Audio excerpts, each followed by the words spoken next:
Welcome to the Featured Anime Podcast. I'm your host, Jack. And I'm Rick. And today we are talking about Bubble, which was actually, believe it or not, it was actually a recommendation, and I didn't realize it until about maybe 10 minutes beforehand. Yeah. By our Chilean friend, too, nonetheless. But before that, we were talking about life events, life happenings, everything that's going on, changes going on with the podcast.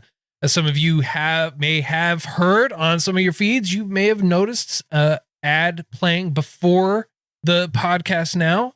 This is an effort for us to be able to try and grow and do more with the show. And so it just doesn't cost you anything to listen to it at all. So if you listen to it, great. Not, that's all right. But if you want the ad-free version of the podcast, patreon.com/featured anime podcast, $1 a month will get you that ad-free version. And we do have two separate versions. We have the one where it's the core show with the extended pre and post show. And we also have one, if you're just interested in the core show, we have a tier for you as well. Starting at $1 a month, patreon.com/featured anime podcast. Now, on to the meat and potatoes. Bubble, which was a movie, and it came out actually just this year as of this recording. Fairly recently. Yeah, it came out in April 2022. The genres for it are drama, romance, sci-fi. I would probably sprinkle in a little bit of adventure as well. Just because.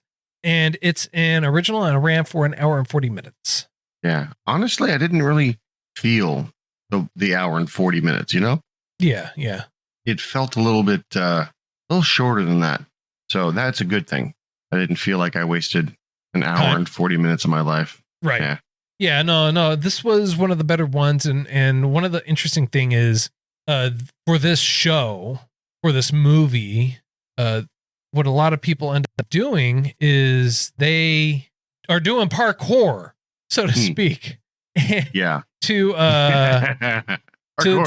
Parkour to trade resources or everything else that's kind of going on.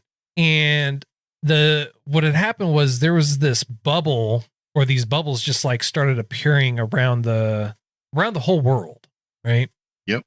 And these bubbles didn't really do anything. They were kind of mysterious and unique at the exact same time.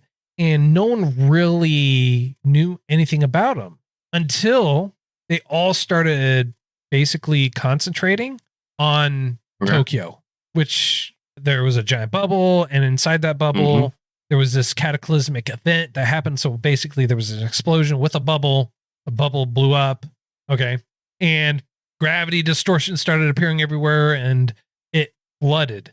And so everyone basically left, except for some people decided to stay there, and that's where they wanted to stay. And inside this giant bubble, you have basically objects and land masses and everything that are just kind of floating. Yeah, it reminded me a lot of Avatar, but like not just the floating structures. And I was like, yeah, bubbles do that. Perfect sense. Bubbles are the reason for the season. Yeah, but they never like really discussed, explained it. Yeah, like you're just kind of like, bubbles are the whole reason for everything. It's like that's cool. Like, why is that metal over there floating? Bubbles. Oh, okay. Well, what about the flood that happened and destroyed basically Tokyo? Bubbles. Popped bubbles. Okay. I mean, like, what happens if you touch this red-looking black hole vortex over there? You die. I'm like, you turn into bubbles. Yeah, no, it's I mean, like, basically, you're not wrong. So essentially, the story turns from a kid. So, it revolves I got so many around thoughts running through my head. Right. It revolves mainly around two people, Uta and Hibiki, who are. And Hibiki has a problem with hearing. Yeah, he's got an autosensory issue where he is hypersensitive to a lot of sound, which, like, I'm glad they explained why he always wore headphones, but at the same time, Mhm. like why is he always wearing headphones? Why is it headphones and not something else? You know? So there's a procedure that will give hearing or sound back to deaf people. A buddy of mine went through that. Yeah, but he's and- not. It's not that he's No, deaf. I agree. And He's this, not deaf. He can hear too well. right? He is too sensitive. He's hypersensitive Yes. to Well, the sounds. Here's my point of view, or here's what I'm getting to. My buddy who has to wear an earpiece to hear, turns it off a lot of the time. And when it was a quieter room, I asked him why. He goes, I can't turn it off. I can't stop hearing everything. Like, unless he's like, for instance, my computer currently has a fan blowing.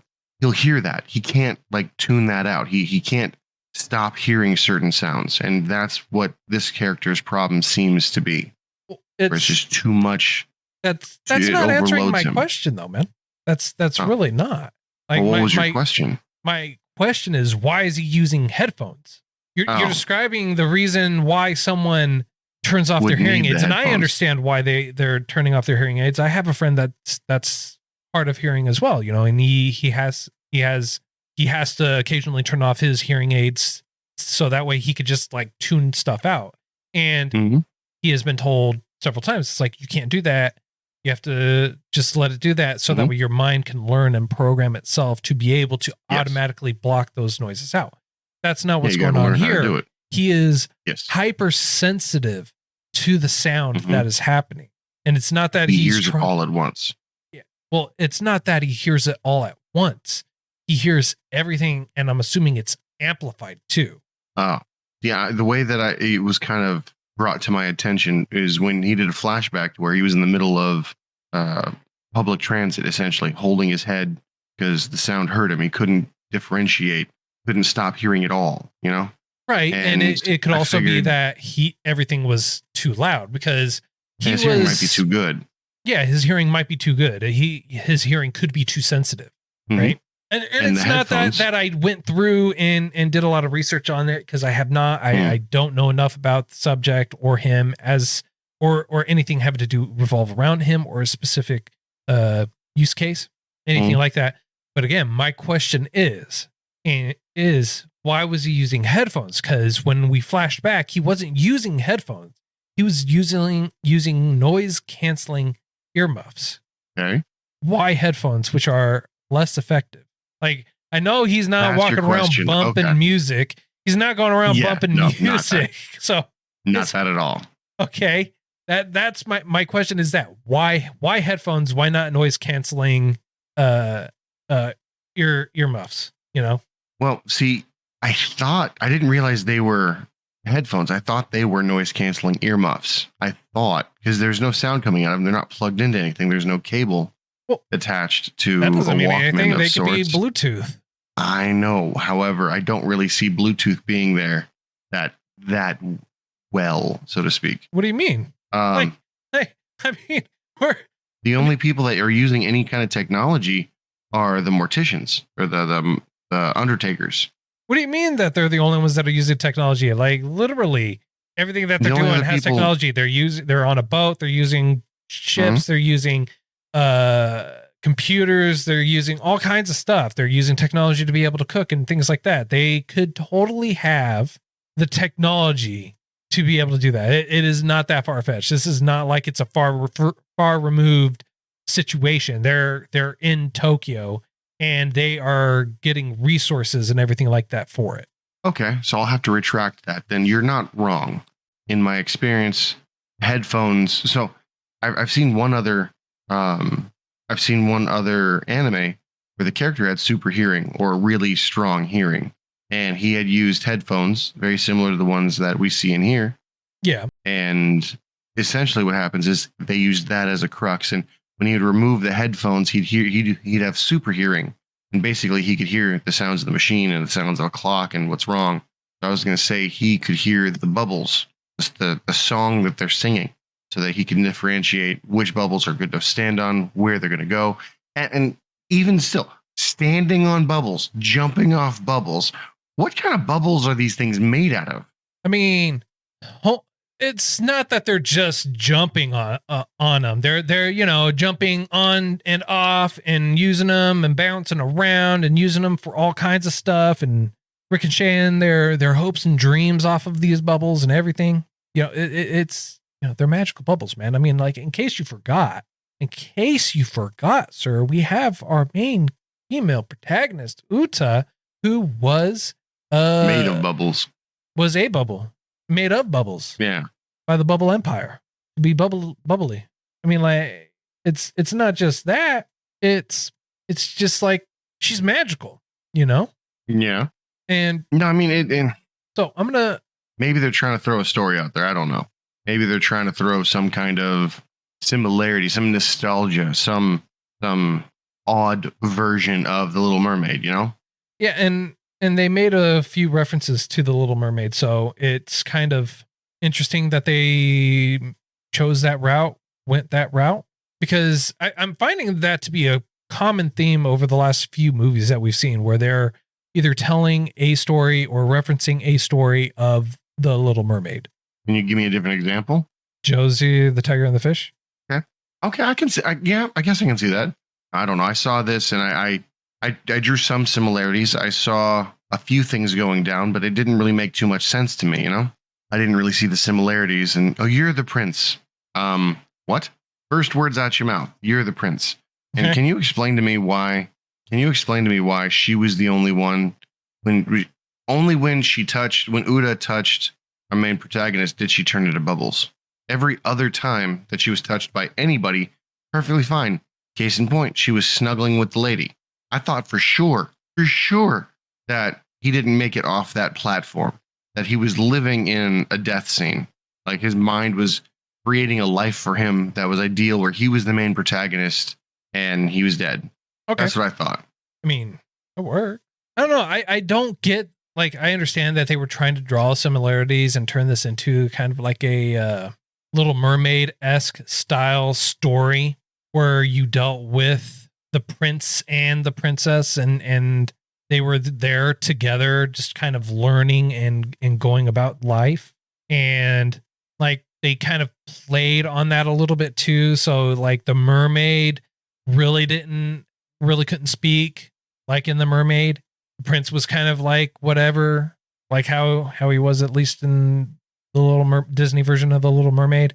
The only difference is you didn't have I can't remember her name. The octopus Ariel? lady. No, the octopus lady. Ursula. Ursula, thank you. I don't know. The sister might have been Ursula. Yeah, I guess, but the sister didn't make like the deal and everything else. Like, the sister didn't really show up till the end, where it just looked like a giant bubble sphincter. I mean, you're not wrong. It gave me Decepticon vibes, right? For sure. Well, I mean, the show as well, you're kind of like led to believe and kind of lightly informed that they're from outer space, that they're not native. Obviously, they're not native to Earth. That they're some kind of special. You don't know. I mean, like, they showed several shots coming from space, going to Earth, landing on Earth. I mean, like, and then she was a bubble, and her eyes were very mystical. I remember that. Windows to the soul, so to speak. Right. Yeah, her eye color changed it depending on who she was looking at. I thought it was kind of interesting to keep in there. Sometimes it was like a starry night, but when she's looking at him, it turns into this like empty galaxy. Right. Well, I think the only time that they actually ever did that was when they really focused in on him. Otherwise, it was just kind of like a reflection of the area, I guess. Now, I do have a real weird question. Why was our main protagonist trying to climb that tower in the middle? He was trying to climb the tower in the middle because he saw someone standing in the observation tower and he was trying to reach up to it. Yeah. I don't know. Trying to think back. And I thought I don't know if there was anybody in that observation tower, There wasn't. There wasn't. When he did finally get up there wasn't anyone in there, and you saw what was in there. But I thought it was kind of like the frozen in time type thing just kind of ended when he finally reached and touched himself. Well, that just sounded weird. When he phrasing, when he decided to touch a memory fragment that was frozen in time. Now, do you think it was a memory he was supposed to have, or a memory that just popped in because? I think it was a memory that was frozen right there just because that was honestly the first time that they had met. I guess, but what do you think separates her from the rest of the bubbles? She's a princess. I'm lost. I mean, like, am I wrong? I mean, that's basically what they were saying that she was a princess. They kept insinuating that she was the mermaid of the group. Am I wrong in that assumption? No, I mean, you're right, but I don't know. Can you make a counter argument to that? What, to her being a princess? Yeah. No. It's like, that's why I said I see no royalty. I mean, I see no royalty. Yeah, but if they're going with a Little Mermaid parallel in between the two of them, it's possible that the Little Mermaid scenario just fit and she went with it. And not only that, she was the only one that basically became a human. She was the only special bubble that became a human and hung out with Uta. But do you think it was intentional? Yes. I mean, obviously it was intentional. She heard him sing, or he heard her sing. I mean. She was singing. She was happy that someone heard her singing. She was the only one that was singing. And on top of that, when she is, what is the word I'm looking for? Integrated, dead. No, when she's outered. No, when she's out there basically making the bubbles, like in all kinds of shapes and sizes. But she had also animals there. No, that I guess qualifies as all shapes and sizes. When this was going on, I assumed that she was sending information back. Like it was a reconnaissance mission, so to speak. And everything she's learning. No, I mean, like, not only that, she also saved him too. He was important for some reason, and for some reason he kept destroying her, not on purpose. It's not. It's like a reverse rogue. So when she first saved him, it was when that explosion happened, and I'm assuming it's because the two of them interacted and had a very touching and connecting moment. So essentially, she tied herself to his lifespan. Yeah, like she said, "Hey, I see you over there. I can tell you're listening to me, so allow me to get close to you, and then what will happen is total catastrophe, and that's okay because I love you and you heard me sing." What really happened was she is indeed a princess, 100% princess, right? Royalty, right? And she took an interest in a common alien, meaning she's the alien, obviously, but to them, we would be the aliens. So took an interest. What she did was she took an interest into a commoner, sir. She took an interest in a pleb, and she said, "Hey, I know you. You are a good-looking man. You are mine." Mm-hmm. And that's how they roll. Seems a bit forceful. Let's call it. I mean, like the bubbles. There's bubbles that literally are destructive beyond measure in reasoning. So it's like miniature black holes. So I forceful is the least of my problems, or at least of their problems. So yeah. Speaking of, what was that red vortex, and why was it always changing? Because it's a black hole. It's there to suck in the life of everything around it. I mean, honestly, if it's there and it's bringing in the life and sucking everything in, you have multiple versions of them all over the place in the water. Why the hell is the water still there and not going down? Gravity. Exactly. That's my question still stands. They got magic. Just like Thor said, once you go up high enough, eventually magic and science look the same. Okay. I'll take, you know what? You could have just said plot magic. I mean, that would have been a better answer. I mean, like, it's not like we're getting ready to go out there and start parkour and everything. You know, we're not gangsters. Par broke. I mean, My first flip, I'd break an ankle. Dude, I wouldn't. At least you'd get a flip. I would just be face planting on the ground.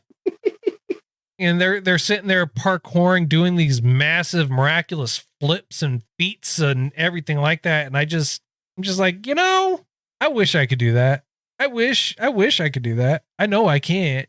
I have no delusions of being able to do that. Oh, you can do it. I can die doing it. Exactly. There's a song that says, "I'm not good as I once was, but I'm good once as I ever was." You might need about 5.5 days of recovery, but God bless you, you're gonna get it. I mean, if we're jumping where they were, I don't think 5 days of recovery is gonna exactly do me justice, man.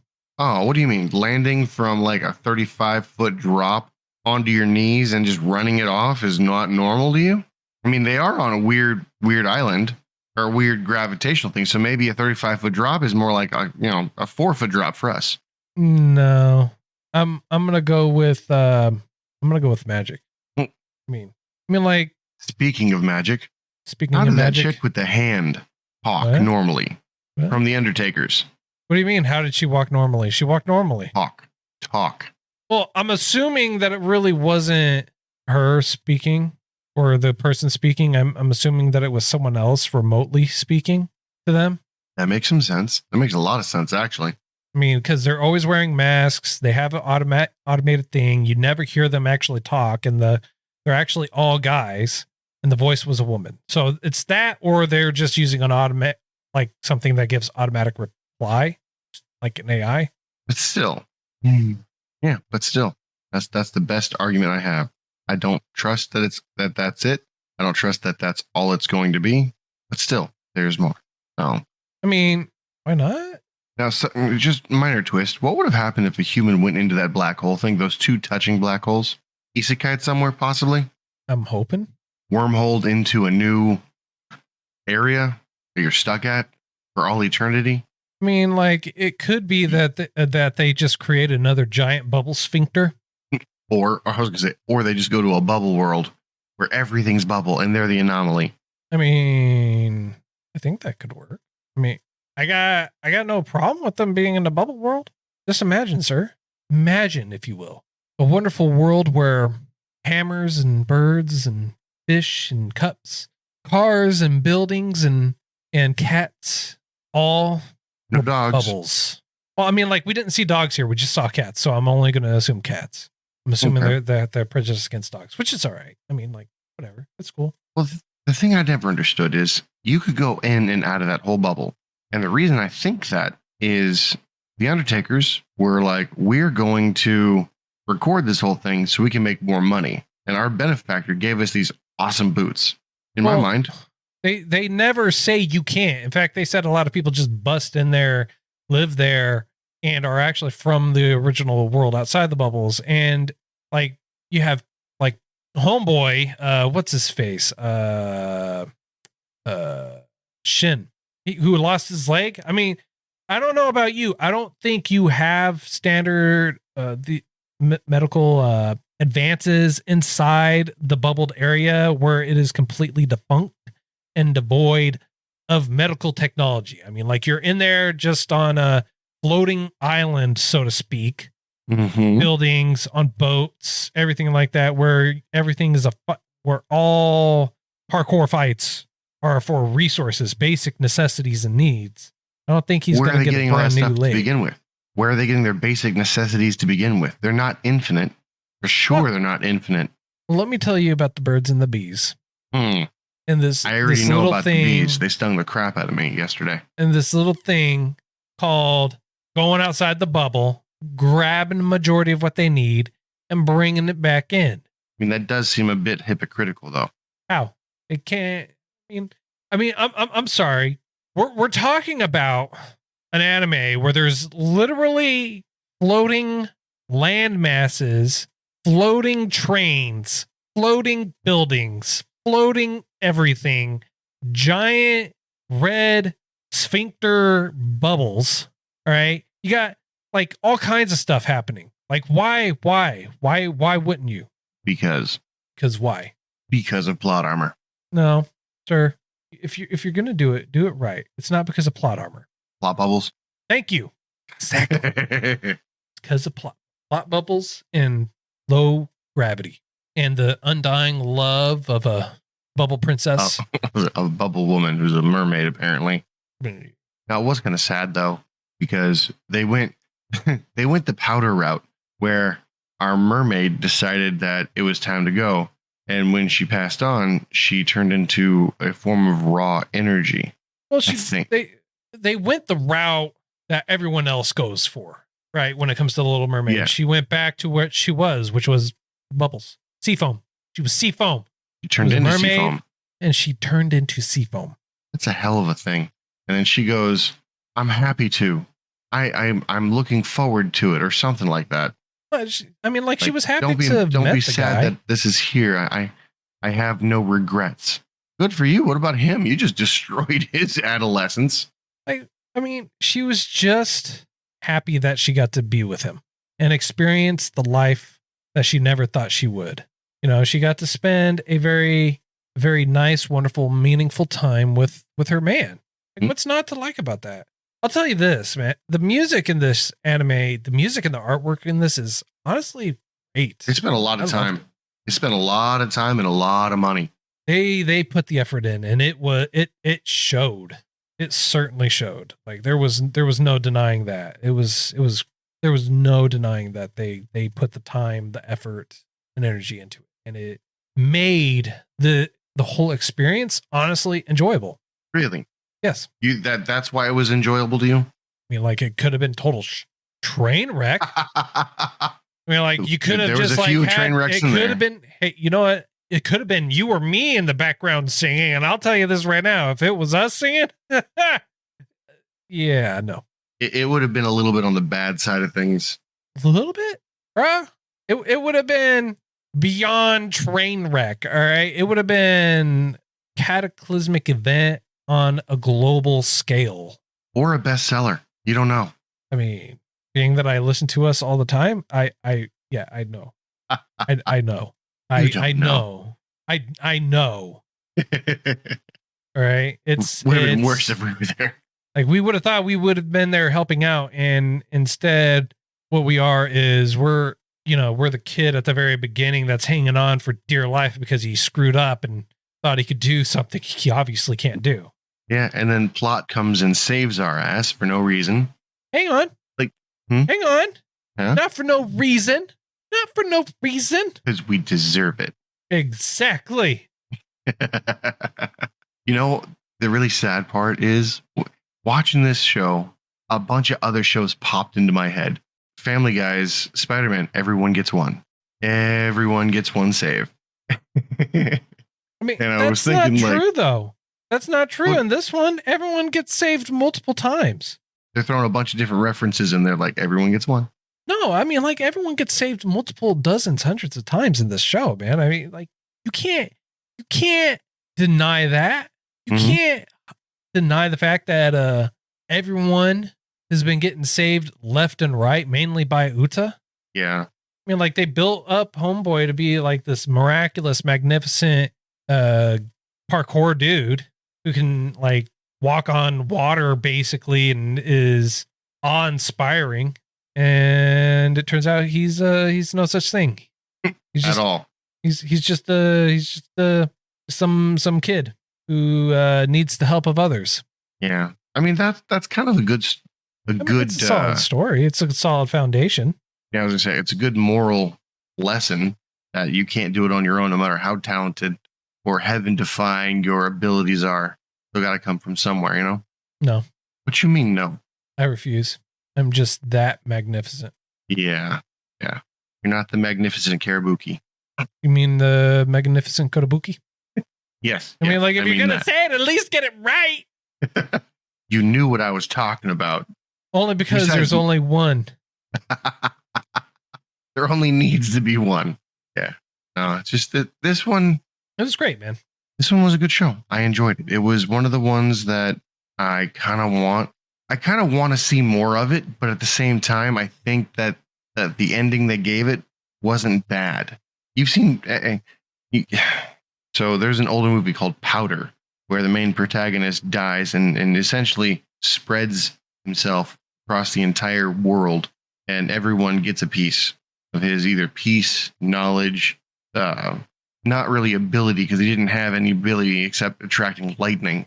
And here, it was kind of the same, where she was spread out and everyone got a little bit of a little piece of her, but they recognized it was her. It's kind of weird.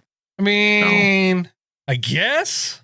Yeah, I guess you can keep guessing. I'm not gonna try and argue against that, man. I mean, like, it's if you want to have the weird be hers being spread out amongst everyone, that's up to you, man. It's the only thing I can think of to keep myself sane. All right. Well, I don't have too much more to say, man. How about you? Yeah, unfortunately, I don't either. Other than you should totally watch it if you haven't. All right. So, on a scale of up to 10, sir, how would you rate this? 7.5, 8. We don't do halves. I'm gonna go with 8. All right. Thank you. And you? You know, that's a tough question, man. I want to rate it higher than what I actually am going to. No problem. I can adjust it for you.